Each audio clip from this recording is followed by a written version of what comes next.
Decluttering मी नेहमी सांगते अतिशय महत्वाचा भाग आहे आपल्याला ब्रेनवेव्ह पॅटर्न चेंज करण्यासाठी सुद्धा.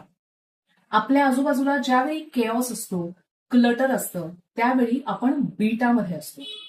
बीटामध्ये जास्त ओव्हर थिंकिंग होतं. म्हणून आपण काय करणार आहोत, आपण डिक्लटरिंगची मदत घेणार आहोत आणि स्वतः अल्फा स्टेटमध्ये जाणार आहोत.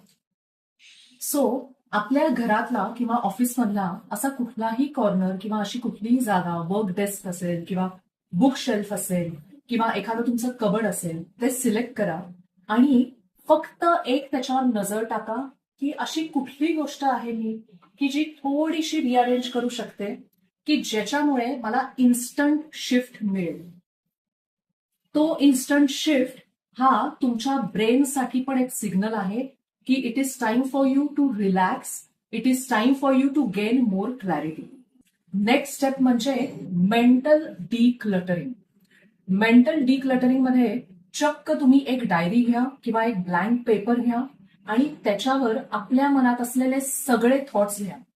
एस्पेशली असे थॉट्स की कुठल्या तरी गोष्टीची आपल्याला काळजी वाटते किंवा कुठला तरी स्ट्रेस आहे किंवा उद्या काय होईल किंवा काल काय झालंय आणि अशा गोष्टी की ज्यांनी तुम्हाला खूप इरिटेट होत आहे किंवा they are bothering your lot, अशा प्रकारच्या गोष्टी लिहून काढा.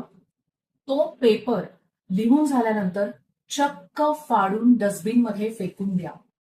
That is called as mental decluttering. Thank you.